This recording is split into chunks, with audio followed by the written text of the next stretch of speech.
Hey guys, welcome to a stretching session. So today is going to be focused on ankles. Now lots of people really enjoyed the hamstring one. Now I'm going to put a little warning at the start of this. Do not expect to see the progress you saw in your hamstrings in your ankles today. Okay, the ankles tend to take a lot longer to loosen up. Doesn't mean that we can't do something that's going to affect it. It doesn't mean that you can't see progress. It just won't be as instantaneous as the one with the hamstrings. So without further ado, let's get stuck in. We are going to do a test to start with. This is what to track our progress. I'm not expecting you to see much today. This is more of a week and month progression. So what you're going to need is a wall, and you're going to focus on putting your toe up to the wall like this. We're going to test 1 foot at a time. Keeping the foot flat on the floor without letting your arch cave in. You're going to push the knee forward to touch the wall. Okay? So if you find that your arch here is collapsing in and the foot's kind of like rolling into the centre, you need to restrict that from happening. So keep the foot nice and active. And what you're going to do is touch the wall. If you touch the wall, you move back a centimetre. Touch the wall, you move back a centimetre.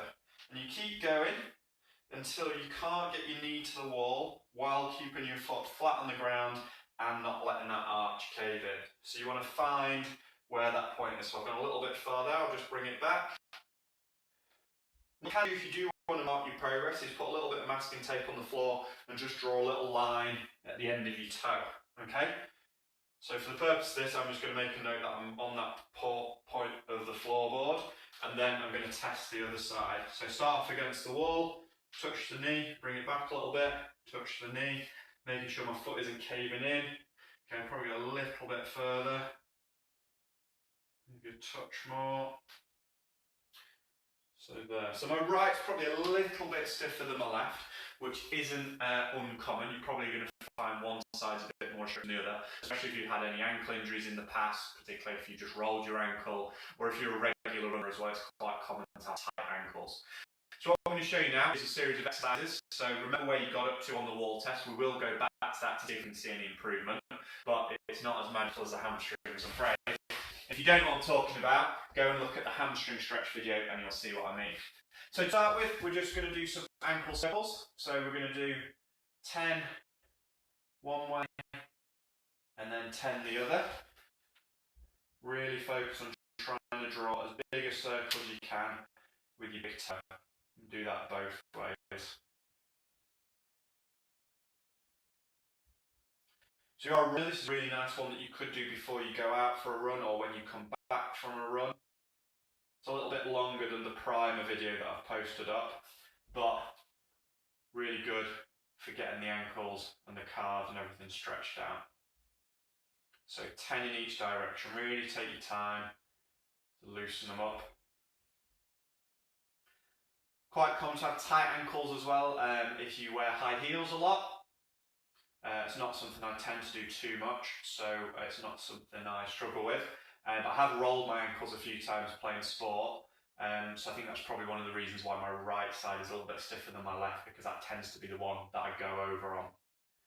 So once you've done 10 on each side, we're now going to go back to points. So you're going to stretch the toe out and point the toe away, and then you're going to pull the toes up towards you. Okay?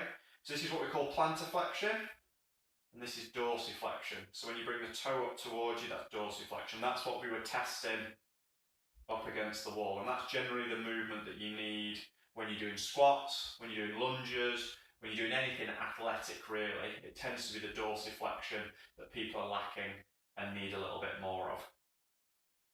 So 10 of those in each direction. And obviously you can combine this ankle one with the hamstring one for kind of a double whammy on the lower half, and then switch sides.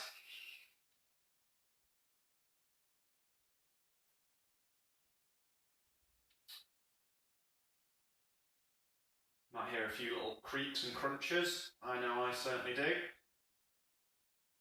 Okay, while we're in this position, I'm just going to show you a little bit of soft tissue work you can do. So if you've got a foam roller, or a cross ball, a tennis ball, or even just like a metal water bottle, or even like a wine bottle would work really well.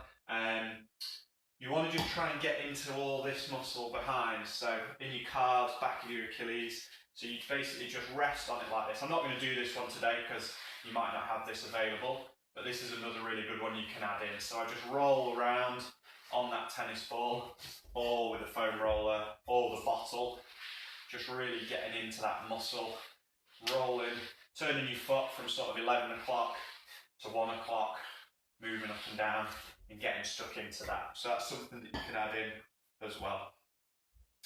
What we're going to do now is we're going to go up into a favourite, which is that calf march. So that's the one, let me turn this so you're more likely to see me, where we push our heels into the ground, really nice dynamic stretch. It's a double whammy as well, because you're going to get a little bit through the hamstrings. So we're going to do 10 of those on each side.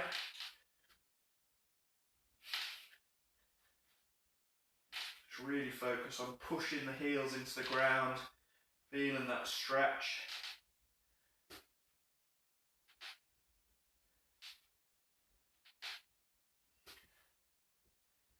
Awesome. So we're going to head back to the wall now. So hopefully you can see this. So you're going to bring your foot back to roughly where you were before, and we're going to do some ankle rocks. That's where we're going forwards and back over the ankle. But we're going to do 3D ones, because what you're going to do is you're going to work over the little toe 5 times, over the middle toe 5 times, and then over past the big toe 5 times. Because your ankle works in lots of different ranges. We really want to find any tight spots and just get them loosened off. So I'm rocking forward and back, working this front ankle, loosening it off. And then over the big toe. And then we'll repeat that on the other leg. Remember, not letting that foot cave in. So switch sides, over the little toe 5 times.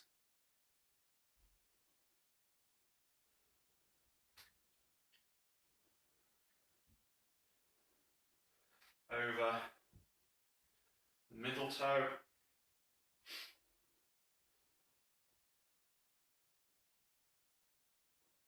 And then over the big toe.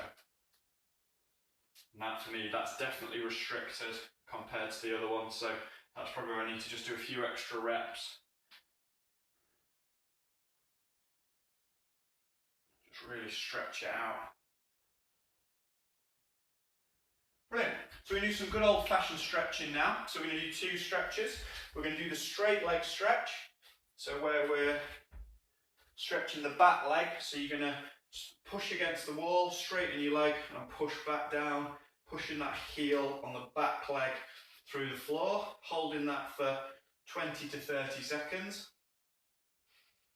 And every now and again just shuffling back a little bit more into that stretch. So we're going to do a straight leg stretch on each side.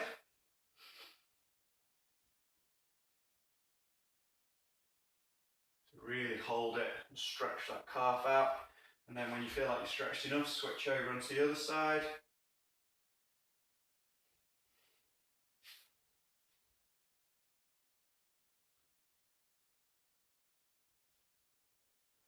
Keep stretching. Feel it all the way down the back of the calf on that side. If you can, shuffle back a little bit more. Once you've done that, we're going to go into a bent leg stretch. So same principle, but you're going to be closer in, and you're going to bend the back leg and sink down into it. So you're pushing your knee over your toes. My weight is still going back through that heel, and I'm getting that stretch down the back of my calf, just in a slightly different place. You might feel the quad burning a little bit, because obviously you're putting a lot of weight through it and that muscle's having to contract and work. That's okay. Just really feel that stretch.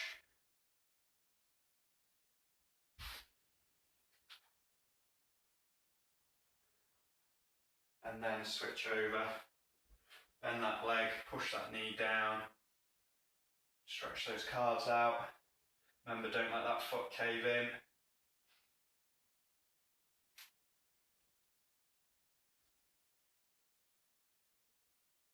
Just take your time, be patient.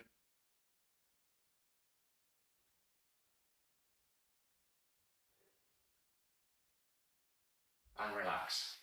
So, calves, ankles should be feeling a little bit warmer. Obviously you've got the lacrosse ball or the wine bottle or the foam roller rolling out that you can do as well. We'll go back and retest now and just see if we've managed to get even an extra millimetre. But the calves are a lot slower to come round, I'm afraid. Honestly, it can take months.